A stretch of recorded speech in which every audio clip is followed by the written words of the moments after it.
निवेशक हैं, आज शायद एक मैच्योर तरीके से, एक लंबी अवधि के लिए सिस्टमैटिक तरीके से इन्वेस्ट करना चाह रहे हैं? जी विवेक, बिल्कुल। बाकी पिछले 10-15 सालों में हमने, जैसे आप कह रहे हैं, बहुत बार देखा है कि मार्केट में उतार चढ़ाव आए हैं। पर पिछला जो 6 महीना पहले जनवरी से जो मार्केट खराब हुए हैं, एक यूनिक ट्रेंड हम लोग देख रहे हैं कि पहले जब भी मार्केट में ऐसा कोई गिरावट आता था, इन्वेस्टर्स पैनिक हो जाते थे, एक पैनिक स्टेट में आ जाते थे। They used to exit the market completely.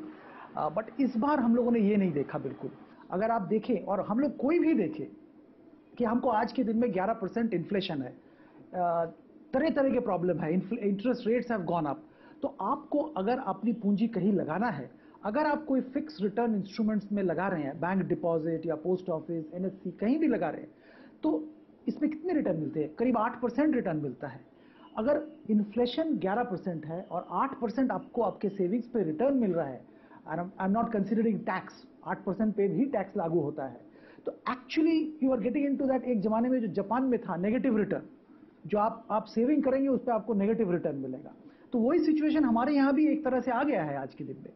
तो आज भी अगर आपको निवेश करना है, तो हमारे ख्याल से निवेशक भी ये समझ रहे हैं कि इक्विटी में निवेश करना जरूरी है। और रिटेल निवेशक हमेशा कहीं भी जो लॉस करते हैं, उसका प्राइमरी रीजन ये है कि वो घबरा जाते हैं, वो शॉर्ट टर्म के लिए निवेश करते हैं।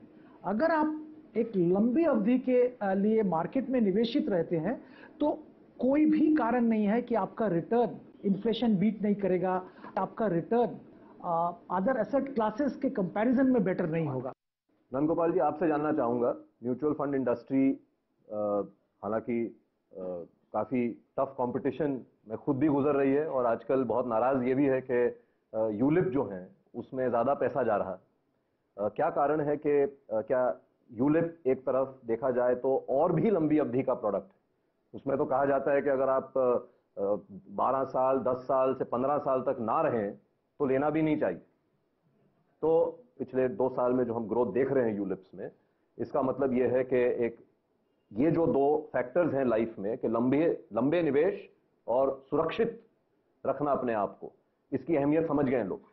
See, first of all, the competition which people are talking about, mutual funds and the unit link, perhaps it's slightly, out of place. There is a proper demand for mutual fund products, and there is a demand for the unit link plans of a long-term nature. The conflict is only when the customer who is really thinking that he wants to invest for a short term, and he invests in unit link plans, perhaps he is actually doing the wrong thing.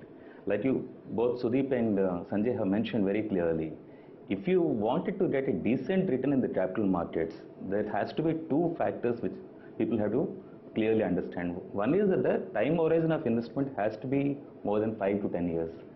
And that is where perhaps the unit link plans will really help the customers to think long term. Then the second one is there has to be a certain amount of risk appetite in the minds of the customers.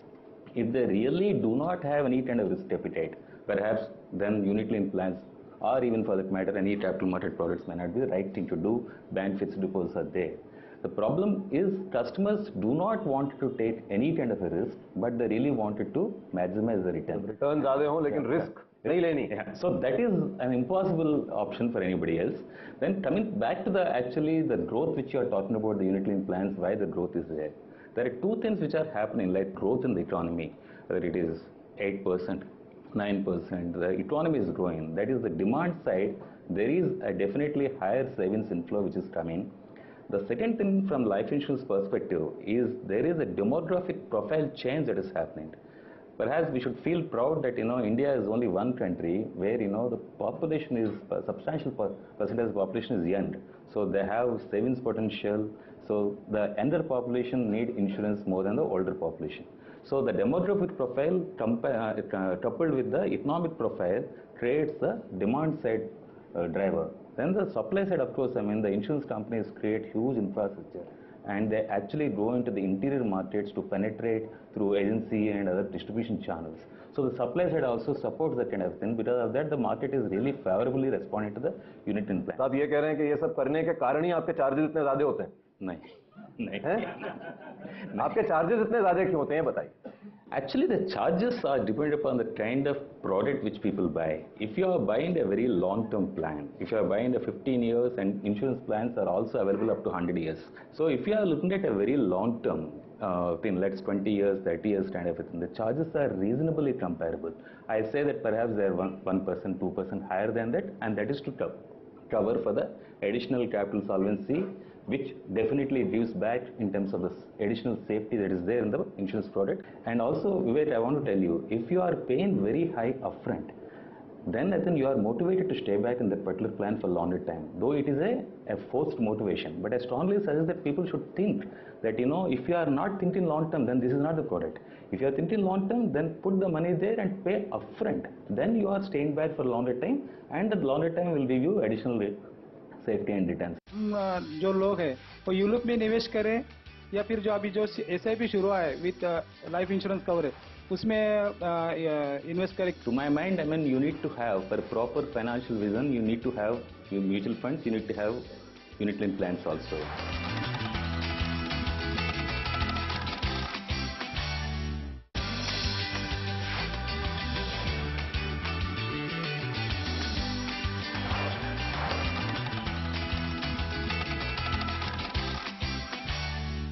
चलिए सवाल जवाब का सिलसिला शुरू करते हैं। आप अपना जरा हाथ खड़ा करेंगे तो मैं आप तक माइक पहुंचाऊंगा जी, जरूर।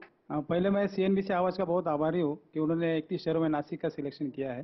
Thank you sir. अभी कुछ फंड हाउसेस ने SIP विथ इंश्योरेंस कवर शुरू किया है, जो एक अच्छा तरीका मुझे लग रहा है। तो हम जो लोग हैं वो यूरोप में निवेश करें या फिर जो अभी जो SIP शुरू हुआ है विथ लाइफ इंश्योरेंस कवरेज उसमें इन्वेस्ट करें? क्योंकि अभी बताया गया कि यूरोप में खर्चा बहुत सारा ज्यादा होता है। सबसे पहले आपसे पूछें संजय। देखिए, म्यूचुअल फंड जो है वो एक इन्वेस्टमेंट प्रोडक्ट है। आप जब भी म्यूचुअल फंड में पैसा लगाते हैं वो आप चाहते हैं कि आपकी इन्वेस्टमेंट में अच्छी ग्रोथ हो। इंश्योरेंस जो है वो एक नीड बेस्ड इन्वेस्टमेंट है। जिस तरह का कंपटीशन म्यूचुअल फंड यूरोप में हाल के दिनों में हो रहा है, म्यूचुअल फंड्स आपको एक पैकेज करके प्रोडक्ट दे रहे हैं जिसमें कि एक इंश्योरेंस का कंपोनेंट बिल्टअप है। उसके अंदर जो इंश्योरेंस का कॉस्ट है, अगर AMC बेयर